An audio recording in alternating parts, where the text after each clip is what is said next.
Guys, কেমন আছো তোমরা সবাই? আশা করছি সবাই খুব ভালো আছো। আমরাও কিন্তু অনেক অনেক অনেক ভালো আছি। নতুন একটা ব্লগে সবাইকে ওয়েলকাম। লোকনাথ পুজোর পার্ট 1 ব্লগ কিন্তু চলে এসেছে। যারা দেখোনি অবশ্যই দেখে এসো। আমরা কি কি আয়োজন করা হয়েছে, কি কি রান্না বান্না হয়েছে পুরোটাই ওই ব্লগে দিয়ে দিয়েছি। আর এই ব্লগে দেখতে পারবে আমরা কোথায় কোথায় ঘুরতে গেছি, কি কি করলাম পুরোটাই। যেহেতু আগের ব্লগটা অনেকটাই বড় হয়ে গেছিলো, তাই জন্য আমার পার্ট 1 পার্ট 2 করে ভিডিওটা দিতে হচ্ছে। তো দেখো দিদি কিন্তু পুজো দিতে বসে পড়েছে। আমি সব রেডি করে দিয়েছিলাম, দিদিকে বললাম তুই পুজোতে বস, তুই পুজোটা দিয়ে দে। আমার আর শরীরে একদমই এনার্জি লাগছিল না, শরীরটা একদমই ভালো লাগছিল না। উপোস করেছিলাম আমি, দিদি, মা আর দিদিরা যেহেতু রান্নাবান্না করছিল, দিদিরা আর উপোস করেনি। তো আমরা এই কজন মিলেই উপোস করেছি। আমি এখন পুজো করতে বসবো।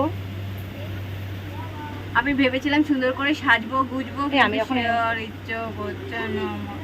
আমার তো একদমই ভালো লাগছে না, তাই আমি অঞ্জলি দেবো। ব্যাস বিকেলবেলায় আমরা সাজগোজ করবো, কেননা নতুন জামা কাপড় এরকম নতুন জামা বের করে রেখেছি পরার জন্য, কিন্তু আমার আর এনার্জি লাগছে না। তো সব গোছানো হয়ে গেছে, এখন পুজোটা তাড়াতাড়ি করে আমরা দিয়ে নিই। যাওয়ার পর তারপরে আমরা সুন্দর করে রেডি সেডি হবো, খাওয়া দাওয়া করবো। কি কি আয়োজন হচ্ছে সব তো তোমরা ব্লগে দেখে কেমন লাগছে কমেন্টে বলো। আমি কিচ্ছু করিনি, ন্যাচারাল শাড়ি না, সত্যি ন্যাচারাল বিউটি। আমার যদি খুব সুন্দর, আমি তো বার খাচ্ছি কত বাড়ির পুজো হলে আমি কি জানি কেন আমার সারাদিন নাইটি করে আমাকে বলে এই আবার কি খাচ্ছেন, কি রে আসবি না?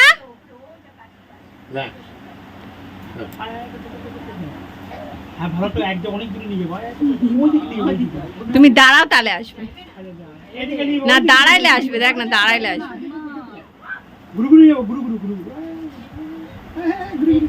বাবা দেখ দাঁড়াই চলে আসতে আছে, দেখছি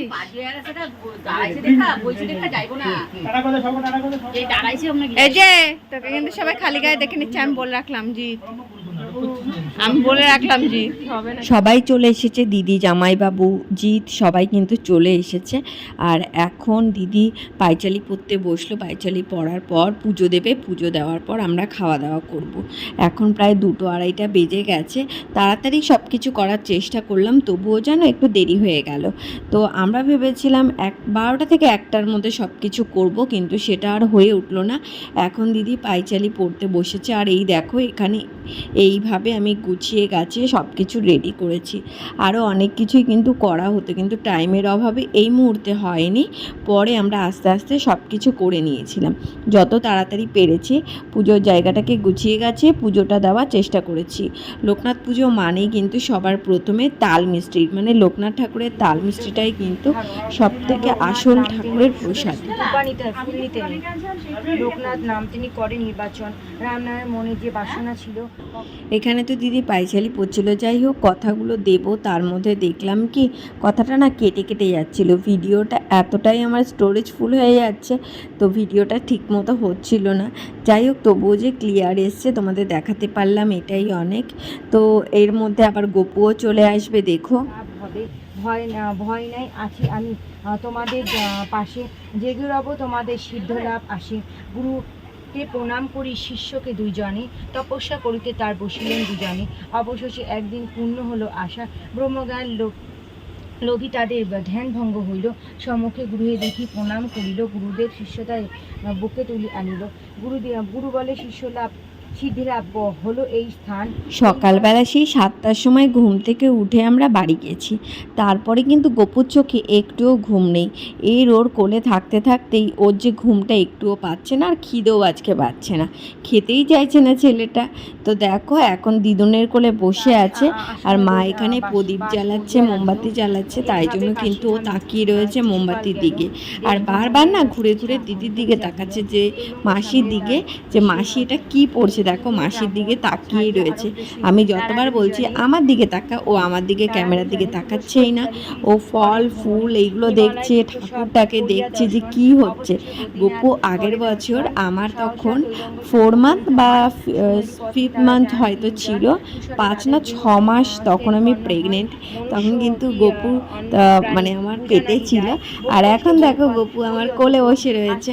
আগের বছরই বাবার সাথে কথা বলছিলাম, মানে বাবার সাথে আমরা গল্প করছিলাম। হাসছিলাম আর বলছিল আগের বছর পুচকুকে নিয়ে বসে থাকবো। দেখো এবছর সত্যি কিন্তু পুচকুকে নিয়ে বসে রয়েছে। আমাদের সোনা যেন সুস্থ থাকে, ভালো থাকে, সবাই এই কামনাই করো। ও যেন অনেক বড় হয়, মানুষের মতো মানুষ হয়। ভগবানের কাছে একটাই প্রে করি, আমাদের বাড়ির সকল সদস্য যেন সুস্থ থাকে, ভালো থাকে। আর লোকনাথ ঠাকুরকে ডাকলেই না আমরা সব সময় লোকনাথ ঠাকুরকে সাড়া পাই। আমাদের যখনই বিপদ আপদ হয় তখনই কিন্তু এই ঠাকুর আমাদের সব সময় সহায়তা করে। যাই হোক, সব ঠাকুরই কিন্তু সমান। তো লোকনাথ ঠাকুরের যারা ভক্ত, আমরা যেমন লোকনাথ ঠাকুরের অনেক বড় ভক্ত। তো যাই হোক, দিদি এখন আরতি করবে।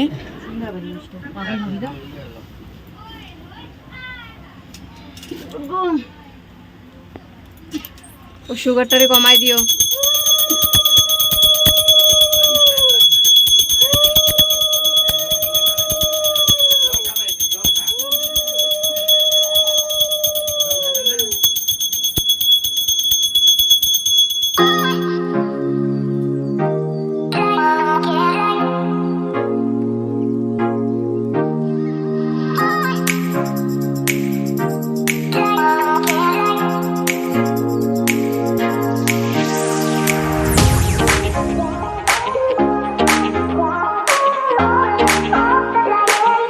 পুজো হয়ে গেছে আর আমরা এখন সবাই মিলে খাওয়া দাওয়া করতে একসাথেই বসে পড়েছি। এই রকম একসাথে খাওয়া দাওয়া করার মজাটাই কিন্তু আলাদা। প্রত্যেক বছর এই লোকনাথ পুজো, তারপরে কোনো অকেশন পারপাস হলে কিন্তু আমরা সবাই মিলে একসাথে খুব হইচই করে আনন্দ করি।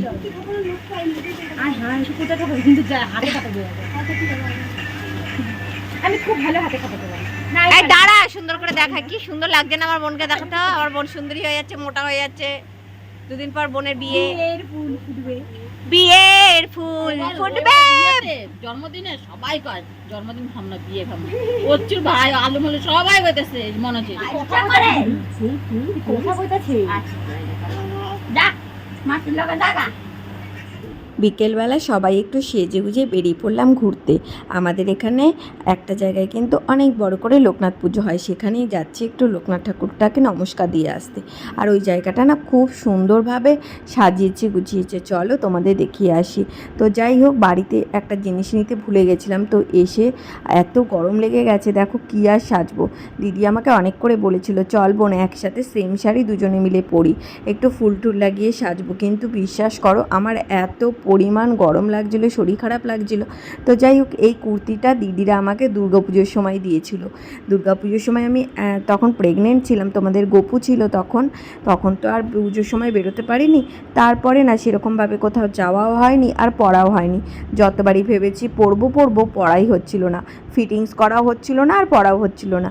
তো এইবারে যখন বদ্দি বাড়ি গেলাম, বদ্দি খুব সুন্দর করে ফিটিংস করিয়ে দিয়েছে। তো আজকেই পরে নিলাম কুর্তিটা কেমন লাগছে অবশ্যই জানিও। দিদিরা দুর্গাপুজোর সময় দিয়েছিল আমাকে। তো দেখো এই জায়গাটা সুন্দর করে লাইটিং দিয়ে সাজিয়েছে। আর এই যে আমাদের মণ্ডপ, আমাদের লোকনাথ বাবার মণ্ডপে আমরা চলে এসেছি। আগের বছর না আরও বড় করে করেছিল, এই বছর একটুখানি অন্যরকম, মানে ছোট করেই হয়তো করেছে, বাট আগের বছর আরও সুন্দরভাবে সাজিয়েছে গুছিয়েছে। তো এখানে একটা দিদির সাথে দেখা হলো, জিজ্ঞেস করলো ভালো আছিস? আমি বললাম হ্যাঁ ভালো আছি, তোমরা কেমন আছো জিজ্ঞেস করে। যাই হোক, আমরা চলে গেলাম এখন মণ্ডপের দিকে। দেখো কত সুন্দর করে সাজিয়েছে, তাই না? এই জায়গাটা কিন্তু লোকনাথ পুজো হয় প্রত্যেক বছরই, কিন্তু আমরা লোকনাথ ঠাকুরকে দেখতে আসি।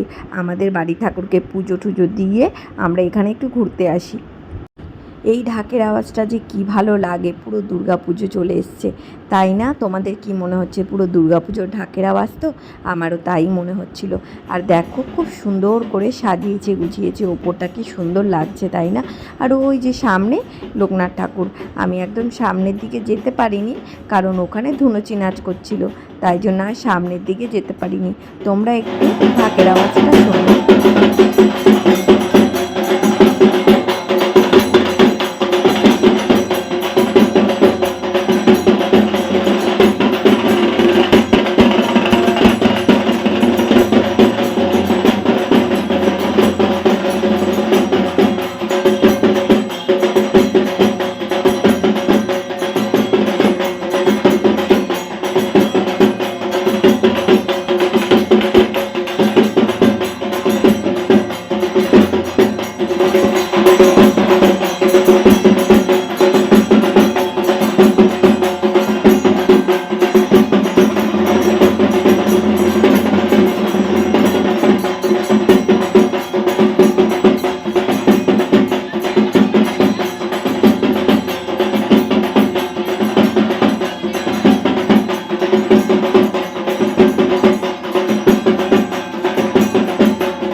প্রত্যেক বছর লোকনাথ পুজোর সময় এত পরিমাণ গরম পড়ে কি আর বলবো, সাজগোজ তো পুরো মাথার ওপরে উঠে যায়। তো যাই হোক, আমরা ঠাকুর দর্শন করে এখানে দাঁড়িয়ে কিছু ফটো আর ভিডিও করছিলাম। আর তারপরে জাইম্বু চলে এসছে। জাইম্বু বললো চলো ফুচকা খেতে যাব। এখন জাইম্বু টাকা দিয়ে দিয়েছে আমাদের, আমরা ফুচকা খেতে যাব। তো জাইম্বু ওদিক দিয়ে বাড়ি চলে যাবে। আর এই জায়গাটা বলছি আয় আয় দেখ আমাদের কি পরিষ্কার লাগছে, কি সুন্দর লাগছে আমাদের। আর দেখো আমরা মাথায় একটু জুঁই ফুল লাগিয়েছিলাম। খুব ইচ্ছা ছিল দুজনেই শাড়ি পরবো, কিন্তু সেটা তো আর হলো না। মানে আমি শাড়ি পরলাম না, দিদি সুন্দর লাগছে, আমার দিদিকে পুরো লক্ষ্মী ঠাকুরের মতোই লাগছিল দেখতে। আর আমিও ভাবলাম জুঁই ফুল যখন নিয়ে এসছে পরবো না কেন, চলো মাথার মধ্যে এইভাবেই দিয়ে দিলাম। এখন আমরা যাব একটু পরে ফুচকা খেতে। আদৌ ফুচকা পাবো কি না সেটা জানি না। যেখানে আমরা ঝিলপাড়ে ফুচকা খেতে যাই সেইখানে। আর ফোনে তো পাপিয়া ব্যস্ত রয়েছে কথা বলতে। আর দিদিকে দেখো অনেকটাই কিন্তু রোগা রোগা হয়ে গেছে, ও কিন্তু আগের মতো মোটা নেই, অনেক রোগা হয়ে গেছে। আর আমাকে অনেকেও বলেছে আমি রোগা হয়ে গেছি। হ্যাঁ সত্যি অনেক রোগা হয়ে গেছি। আর এই যে জামাইবাবু এখন বাড়ি চলে যাচ্ছে, আর আমরা ফুচকা খেয়ে তারপরে বাড়ি যাব। তো তোমাদের গপু তো বাড়িতেই রয়েছে দিদিদের কাছে। আর ফুচকা তো লাস্টে পেলাম না, লাস্টে এখানে আইসক্রিম নিয়ে নিলাম। আমাদের বলছিল দিদি আরও সামনে দিয়ে চল আইসক্রিম নিই, কিন্তু সত্যি সামনে দিয়ে গেলে সেটাও পেতাম না। হ্যাঁ ওই লোভে পাপে মিথ্যে ওটা দেখ, ফুচকা ওখানে খেতে পারলি না, ওখানে গেলি আবার আইসক্রিম বললো কি এখানে যাস না ওখানে যা, কোনোটাই খেতে পারি। আইসক্রিম খেয়ে যেতে যেতে দেখলাম চটপটি মাখা। আর এইটা হলো আমাদের পাম্পের মাঠে চটপটি মাখা, ভীষণ টেস্টি। আর কাকু খুবই দারুণ আলু কাটা মাখে। তো যাই হোক দেখো টক জলটা দেখে এখন যে কি খেতে ইচ্ছা করছে তোমাদের কি আর বলি। তো যাই হোক আমরা এখন সুন্দরভাবে চটপটি খেয়ে নেবো। চটপটি খেয়ে যাব বাড়িতে। বাড়ি থেকে তো বারবার ফোন করছে কোথায় আছিস কোথায় আছিস। আর এখন প্রায় অনেকটাই রাত হয়ে গেছে। এখন রাস্তাঘাট মোটামুটি ফাঁকাই রয়েছে, দেখতেই পাচ্ছ। আমরা খেতে খেতে বাড়ি চলে যাব। আর টক জলটা কি দারুণ বানিয়েছে দেখো। আমাদের এখানে পুরো রাস্তা জুড়ে লাইটিং দিয়েছে, ওই দেখো সামনেটাও লাইটিং দিয়েছে, কত সুন্দর লাগছে। আজকের ব্লগটা এখানেই শেষ করলাম, দেখা হচ্ছে পরবর্তী ভিডিওতে।